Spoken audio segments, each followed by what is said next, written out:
किसान आंदोलन की अब बात कर लेते हैं। किसान आंदोलन को चलते हुए 4 महीने से ज्यादा का वक्त हो चुका है, लेकिन इसका हल दूर दूर तक नजर नहीं आ रहा। बातचीत का सिलसिला कुछ ऐसे थमा है कि आगे बढ़ रहा है और लगातार हरियाणा में इस आंदोलन को लेकर राजनीतिक बयानबाजियों का दौर भी तेज हो गया है। एक रिपोर्ट आपको दिखाते हैं।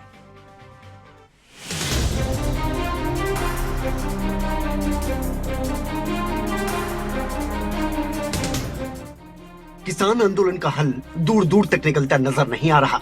हाँ, जिस दिन से यह आंदोलन शुरू हुआ है उस दिन से अब तक राजनीति जरूर इस मसले पर गर्म होती जा रही है। बयानबाजियों का सिलसिला इस आंदोलन की तरह ही आगे खिंचता नजर आ रहा है। आंदोलन का हल सत्ता पक्ष भी चाहता है, विपक्ष भी चाहता है और किसान भी चाहते हैं, लेकिन हल हो तो कैसे हो? गृह मंत्री का मानना है कि सरकार तैयार है, तभी तो इतने दौर की बातचीत हुई। बात बस एक फोन कॉल की है, लेकिन किसान एक कॉल तक पहुंचना नहीं चाहते।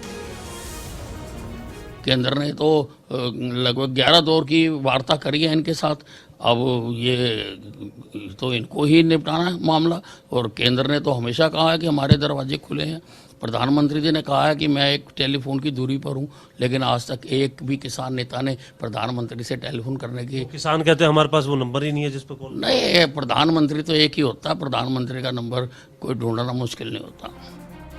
किसानों ने भी विरोध का नया तरीका अपनाया है। सरकार के विधायक जहां जहां पहुंच रहे हैं वहां उनका विरोध हो रहा है। काले झंडे दिखाए जा रहे हैं, नारेबाजी हो रही है, लेकिन दिक्कत इस विरोध से नहीं, दिक्कत इस विरोध में हिंसा न हो जाए उससे है। हिंदुस्तान एक प्रजातांत्रिक देश है। यहाँ पर भिन्न भिन्न विचारधाराओं के संगठन है, वो अपनी विचारधाराओं को आगे बढ़ाने के लिए आंदोलन करते रहते हैं और उनको अधिकार भी है। किसानों को भी अधिकार है, इसलिए हमने किसानों को ये कहा है कि आप आंदोलन करिए, आप किसी के कार्यक्रम को डिसरप्ट मत करिए, किसी के कार्यक्रम में विघ्न मत डालिए। आप 200 मीटर दूर खड़े होकर आप हमारे पुतले जलाओ, आप हमें काले झंडे दिखाओ, हमें उसमें कोई एतराज नहीं है। लेकिन आप अगर चाहोगे कि आप जाकर किसी के घर में घुस जाओ, किसी के दफ्तर में घुस जाओ, या किसी का प्रोग्राम में कोई जाके आप दखल डालो, तो उसकी हम इजाजत बिल्कुल नहीं देंगे।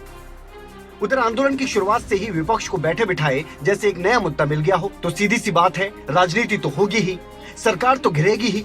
हल विपक्ष भी चाहता है, लेकिन विपक्ष को सरकार का रवैया ठीक नहीं लगता। मैं तो शुरू से कह रहा हूँ भाई, कोई ऐसा काम टकराव, ऐसा कोई कदम नहीं उठाना चाहिए जो टकराव पैदा करे।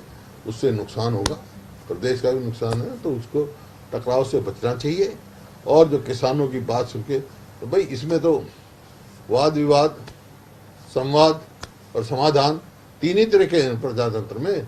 उनसे वाद विवाद शुरू करके संवाद करके समाधान निकालें, जो उनकी मांग उनको माने। और क्योंकि हरियाणा की सबसे ज्यादा जिम्मेवारी है, क्यों हरियाणा में तो बैठे हैं, हरियाणा की भूमि में तो बैठे हैं, सबसे ज्यादा परेशानी हरियाणा के लोगों को है। तो यहाँ से कोशिश करके बात करके दिल्ली में भी अपना प्रभाव का इस्तेमाल करना चाहिए, ताकि किसानों की बात मानी जाए। कमी तो इन्हीं की ओर से है ना, कानून तो यही लेकर आए, गुमराह करने की क्या बात है। जो लोग अपना सही और गलत सब समझते हैं, किसान मजदूर, और वो धरने पर बैठे हैं, और आप आज तक उनको ये नहीं बता पाए कि क्या अच्छाई है, तो ये तो आपका फेलियर जता रहा है। आप विपक्ष पर क्यों अपनी बंदूक साध रहे हैं?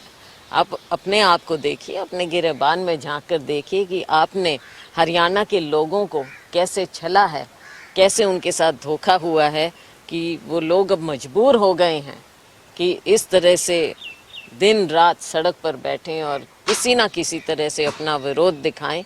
और ये तो बहुत शर्म की बात होनी चाहिए कि हमारे लोकतंत्र में जिस तरह की असलियत का ये सामना कर रहे हैं आज के दिन हम हरियाणा में हमारे मुख्यमंत्री महोदय या दूसरे जो नेतागण हैं भारतीय जनता पार्टी के या उनके सहयोगी दलों के, ये तो लोकतंत्र में उनके लिए बहुत शर्म की बात होनी चाहिए।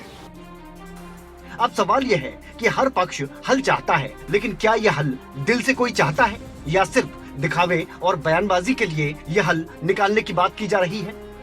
क्योंकि अगर इस आंदोलन का हल होना होता तो 4 महीने पहले ही हो जाता। तो हुआ क्यों नहीं? सरकार कहती है एक फोन कॉल की दूरी है, किसान कहते हैं हमारे पास नंबर नहीं है, और विपक्ष लगातार बयान दे रहा है। तो हल हो कैसे? सवाल बड़े हैं। दिल्ली से अनिल मोर और चंडीगढ़ से जितेंद्र चौधरी, खबरें अभी तक। अगर आपको हमारा ये वीडियो पसंद आया हो तो पेज को लाइक और शेयर करें और इसी तरह की हर वीडियो सबसे पहले पाने के लिए चैनल को सब्सक्राइब करें।